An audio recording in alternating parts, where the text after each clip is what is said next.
बिहार में जातीय जनगणना पर बीजेपी ने नई शर्त रख दी है। बीजेपी के प्रदेश अध्यक्ष संजय जायसवाल ने कहा कि अगर बिहार सरकार जातीय जनगणना कराती है तो उसे बांग्लादेशी और रोहिंग्या मुसलमानों की पहचान करने की बात तय करनी होगी।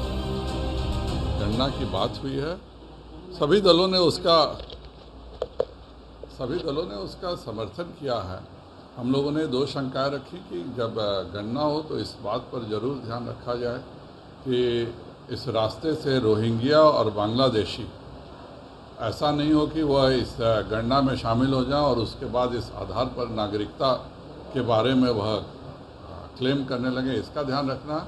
और दूसरा, सीमांचल में एक बहुत बड़ा मुद्दा है कि जो शेख समाज के हैं, जो कि मुसलमानों में अगड़ी जाति मानी जाती है, वह शेखौरा बन के, कुल्हड़िया बन के और इस तरह से करके वह पिछड़ों की हकमारी का काम करते हैं। जाति जनगणना पर साथ देने के बाद बीजेपी ने इसका विरोध भी शुरू कर दिया है। प्रदेश अध्यक्ष संजय जायसवाल के बाद मंत्री जीवेश मिश्रा भी बीजेपी अध्यक्ष के साथ खड़े नजर आ रहे हैं। उनका कहना है कि गलती से दूसरे देश से आए लोगों की गिनती भी ना हो जाए, नहीं तो दूसरे लोग भी इसका फायदा उठाकर भारत की नागरिकता की मांग करेंगे। बिहार में जातीय गणना कराना चाहते हैं, लेकिन जो हमारे प्रदेश अध्यक्ष जी ने कहा है वह बिहार के हित में, देश के हित में बहुत महत्वपूर्ण बात है कि अन्य देशों से विस्थापित होकर कोई आदमी अगर हिंदुस्तान की ज़मीन पे या बिहार के ज़मीन पे आके किसी कारण से चोरी छुपे रह रहे हैं, जातीय गणना में उनकी गिनती ना हो जाए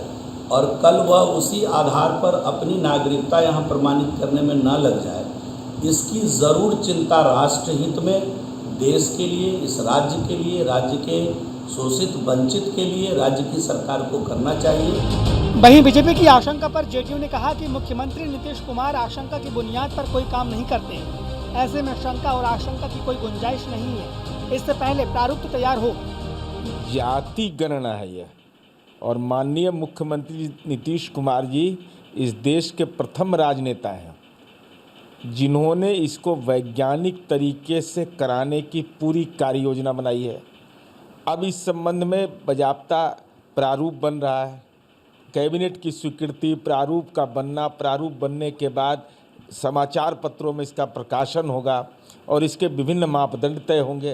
तो अभी तो प्रारूप ही नहीं बना है, तो आशंका किस बात की? जातीय जनगणना में बांग्लादेशियों और तथाकथित कई बातों को लेकर आरजेडी ने भी बीजेपी पर निशाना साधा है। आरजेडी ने कहा कि अब बीजेपी को इसमें पेच नजर आ रहा है। सर्वदलीय बैठक में सब कुछ ठीक था, अब खामियां नजर आ रही है। कल सर्वदलीय बैठक हुई है। सर्वदलीय बैठक के बाद अब बीजेपी अगर कोई पेच फंसाएगी, इसका खामियाजा बीजेपी को भुगतना पड़ेगा। और ये तो बीजेपी जातीय जनगणना पर तो देख ही रहे, नया नया पैतरा रोज ले रही है, बैठक में भी शामिल होती है, सर्वसम्मत प्रस्ताव भी पारित कराती है, सर्वदलीय प्रतिनिधिमंडल में जाती है। तो फिर ये नया सिगुफा नहीं छोड़ना चाहिए।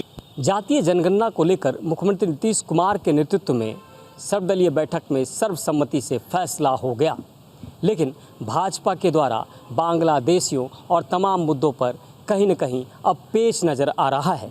अब ऐसे में देखना होगा कि सर्वसम्मति से जो फैसला हुआ है, ये फैसला कितना बरकरार रह पाता है, ये आने वाला समय बताएगा। सहयोगी ऋतिक के साथ संजीव राय, न्यूज़ इंडिया, पटना।